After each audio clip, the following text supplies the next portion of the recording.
एक पुष्प लीजिए, प्रभु के चरणों में रख दीजिए और बोल दीजिए राम राम। मेरी उपस्थिति स्वीकार करें। उसके बाद यदि पाठ चल रहा है तो पाठ में बैठ जाए।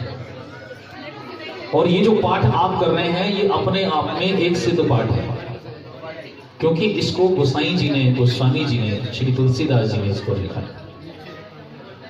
लिखा तो उन्होंने है, लेकिन भगवान शंकर गौरा जी को ये पाठ सुना रहे हैं। एक बार मिलकर कह दीजिए जय श्री राम। अब जरा गरज के कहिए जय श्री राम। अब जैसे हनुमान जी बोलते हैं वैसे बोलिए जय श्री राम। बोलिए बालाजी।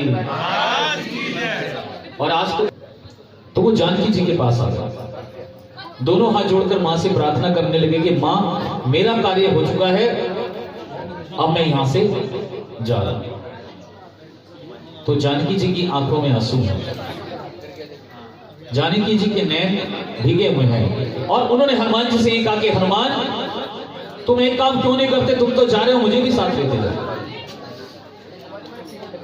आपको मालूम है जब भी रावण जानकी जी के पास आता था, हाँ जी, जो सुंदरकांड पढ़ी एक तिनका उठा लिया करती थी।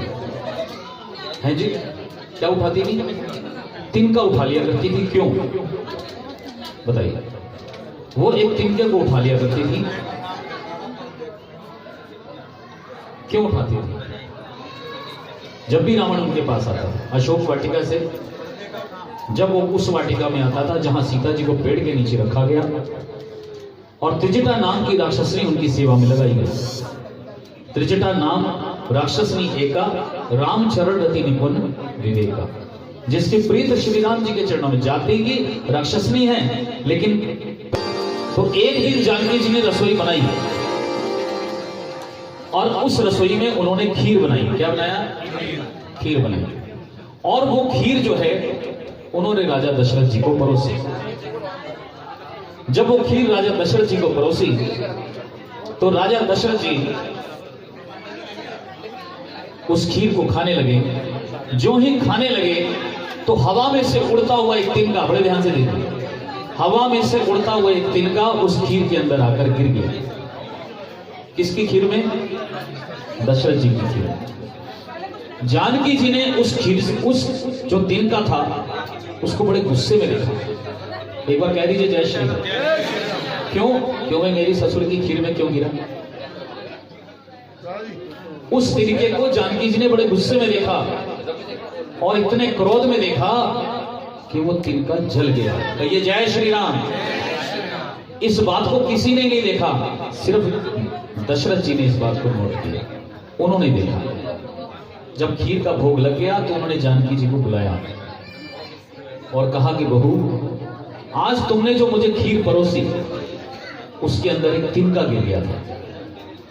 तुम्हारी दृष्टि उस तिनके पर पड़ी, तुमने इतने क्रोध में उस तिनके को देखा कि वो तिनका जल गया। कह दीजिए जय श्री राम। बात गुप्त है, गुप्ती रहनी चाहिए कि तिनका जल गया।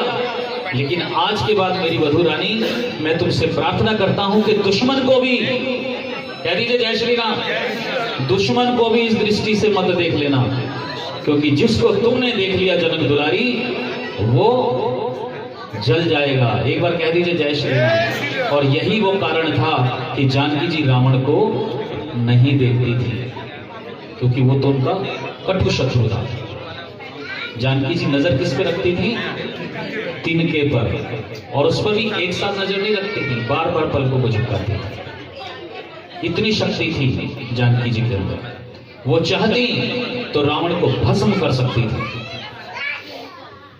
और आप ये भी जानते हैं कि जब जानकी जी का अपहरण होने वाला था, उससे पहले ही राम जी ने जानकी जी को माया रूप अग्नि के द्वारा दे दिया था। एक बार मिलकर कह दीजिए जय श्री। तो आइए, जो लोग अभी आए हैं उनकी जानकारी के लिए, जानकी दे दो जाए दो जाए दो जाए दो, जानकी जानकी